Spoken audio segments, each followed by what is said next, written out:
যেতিয়া Julius Robert অপেনহেইমাৰে বিশ্বৰ প্ৰথমটো পাৰমাণৱিক অস্ত্ৰৰ সফল বিস্ফোৰণৰ সাক্ষী হৈছিল তেতিয়া তেওঁ ইয়াৰ প্ৰভাৱ দেখি আতংকিত হৈ পৰিছিল। I remembered the line from the Hindu scripture, the Bhagavad Geeta. Now I am become death, the destroyer of worlds. Oppenheimer আছিল বহু প্ৰতিভাশালী ব্যক্তি। তেওঁ প্ৰায় 8টা ভাষা জানিছিল।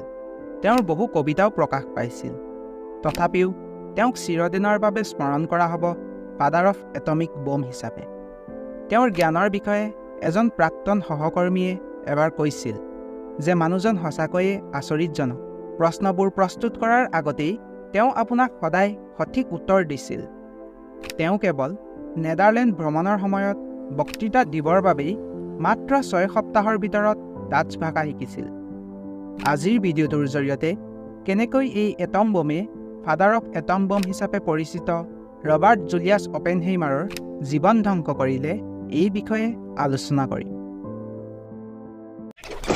হেল্ল' এভৰিৱান, এটা নতুন টপিকৰ সৈতে তোমালোকক মোৰ চেনেললৈ স্বাগতম জনাইছোঁ। অপেনহেইমাৰৰ জন্ম হৈছিল 1904 চনৰ 22 এপ্ৰিলত নিউয়ৰ্কৰ এটা জাৰ্মান ইহুদী পৰিয়ালত। তেওঁৰ পিতৃ জুলিয়াছ আছিল এজন টেক্সটাইল ইম্পৰ্টাৰ আৰু মাতৃ আছিল এগৰাকী চিত্ৰশিল্পী। নিউয়ৰ্ক চহৰৰ এখন অভিজাত ব্যক্তিগত বিদ্যালয়ত পঢ়াৰ পিছত 1922 চনত তেওঁ হাৰ্ভাৰ্ডলৈ যায়। যদিও তেওঁ হাৰ্ভাৰ্ডলৈ এজন ৰসায়নবিদ হোৱাৰ উদ্দেশ্যে গৈছিল, থাৰ্মোডাইনামিক্সৰ এটা কোৰ্চ লোৱাৰ পিছত তেওঁ এক্সপেৰিমেণ্টেল ফিজিক্সৰ প্ৰতি আকৰ্ষিত হৈ পৰিছিল। তেওঁ দৰ্শন, গ্ৰীক, ফৰাচী সাহিত্যও অধ্যয়ন কৰিছিল। কলাইটিছ নামৰ এটা ইনফ্লেমেটৰী বাৱেল ডিজিজত আক্ৰান্ত হোৱাৰ বাবে তেওঁ হাৰ্ভাৰ্ডত এবছৰ পলমকৈ নামভৰ্তি কৰিছিল। কিন্তু 4 বছৰৰ সলনি 3 বছৰত স্নাতক ডিগ্ৰী লাভ কৰি তাৰ ক্ষতিপূৰণ দিছিল। ইয়াৰ পিছত তেওঁ কেম্ব্ৰিজ বিশ্ববিদ্যালয়লৈ গৈ কেভেণ্ডিছ লেবৰেটৰীত এক্সপেৰিমেণ্টেল ফিজিক্সৰ গৱেষণা কৰে। কিন্তু তেওঁ উপলব্ধি কৰিলে যে তেওঁৰ শক্তি এক্সপেৰিমেণ্টেলৰ কামত নহয়, বৰঞ্চ থিয়ৰিটিকেল ফিজিক্সতহে আছিল।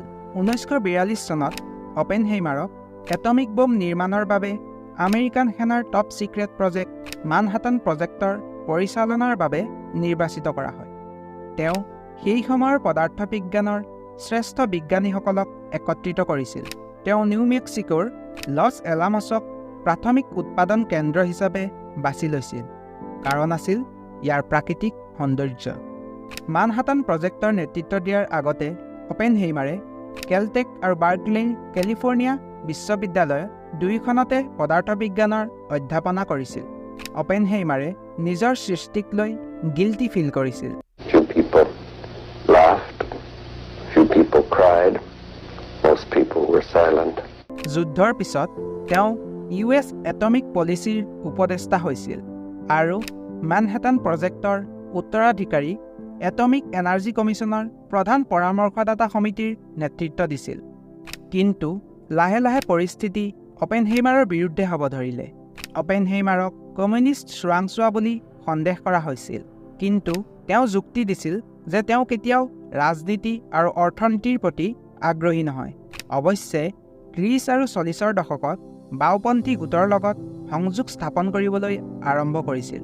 1949 চনত যেতিয়া ছভিয়েট ইউনিয়নে প্ৰথমটো নিউক্লিয়াৰ টেষ্ট সফলতাৰে সম্পন্ন কৰিছিল, ইয়াকে দেখি বহু চৰকাৰী উচ্চপদস্থ বিষয়াই অপেনহেইমাৰক সন্দেহ কৰিছিল।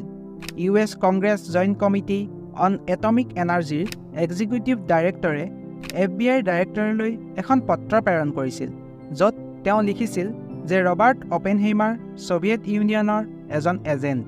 1954 চনত অপেনহেইমাৰক এটমিক এনাৰ্জি কমিছনৰ দ্বাৰা দোষী সাব্যস্ত কৰা হ'ল। তেওঁৰ পৰা ছিকিউৰিটি ক্লিয়াৰেন্স কাঢ়ি লৈ গ'ল। এসময়ৰ শক্তিশালী বিজ্ঞানীজনে নিজৰ সকলো সামৰ্থ্য হেৰুৱাই পেলালে। US গভৰ্ণমেণ্টৰ তেওঁলোকৰ এসময়ৰ টপ এটমিক ফিজিচিষ্টজনক বিশ্বাস নকৰা হৈ পৰিল। এই ঘটনা সন্দৰ্ভত আইনষ্টাইনে ঠাট্টাৰ সুৰত কৈছিল, এটমিক এনাৰ্জি কমিছন আচলতে এটমিক এক্সটাৰমিনেশ্যন কনস্পিৰেচিৰ বাবে থিয় দিছে। ছেটাৰ্ণ 5ৰ চিফ আৰ্কিটেক্ট ৱাৰ্নহেৰ ভন ব্ৰাউনে কৈছিল, ইংলেণ্ডত হোৱা হ'লে অপেনহেইমাৰক নাইট উপাধিৰে সন্মানিত কৰিলে হয়। কিন্তু অপেনহেইমাৰৰ এই ঘটনাৰ বাবে এজন বৈজ্ঞানিক সন্তুষ্ট আছিল। তেওঁ হৈছে হাংগেৰীৰ ফিজিচিষ্ট এডৱাৰ্ড টেইলাৰ, যাক ফাদাৰ অফ হাইড্ৰজেন বম হিচাপে জনা যায়। এই হাইড্ৰজেন বম হৈছে এটমিক বমৰ এডভান্স ভাৰ্চন। 1949 চনত যেতিয়া ৰাষ্ট্ৰপতি ট্ৰুমেনে হাইড্ৰজেন বম নিৰ্মাণৰ বাবে আয়োগৰ কাষ চাপিছিল, তেতিয়া অপেনহেইমাৰে ইয়াৰ বিৰোধিতা কৰিছিল। কিন্তু US গভৰ্ণমেণ্টে যিকোনো প্ৰকাৰে এই থাৰ্মোনিউক্লিয়াৰ ৱেপন নিৰ্মাণৰ ক্ষেত্ৰত আগবাঢ়িছিল আৰু 1952 চনত মাৰ্শ্বেল আইলেণ্ডত ইয়াৰ পৰীক্ষা সফলতাৰে সম্পন্ন কৰিছিল।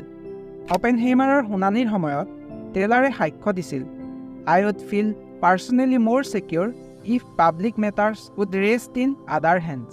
তেওঁৰ এই সাক্ষ্যৰ বাবে টেইলাৰক বহু বছৰ ধৰি বিজ্ঞান সমাজে এৰাই চলিছিল। আজি সেই চিক্ৰেট হিয়াৰিঙৰ শ অগোপনীয় পৃষ্ঠাই প্ৰকাশ কৰিছে যে অপেনহেইমাৰ অবিশ্বাসী নাছিল।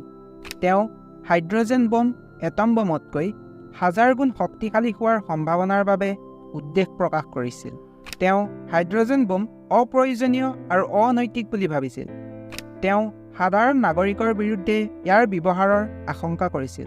অপেনহেইমাৰে কেতিয়াও নোবেল প্ৰাইজ লাভ কৰা নাছিল, যদিও তেওঁ পদাৰ্থবিজ্ঞানৰ নোবেল বঁটাৰ বাবে 3বাৰকৈ মনোনীত হৈছিল।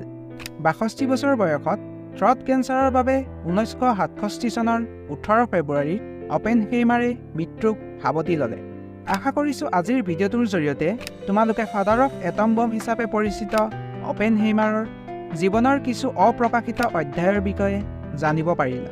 পৰৱৰ্তী সময়ত লগ পোৱাৰ আশাৰে মই পাৰ্শ্বই তোমালোকৰ পৰা বিদায় মাগিছোঁ।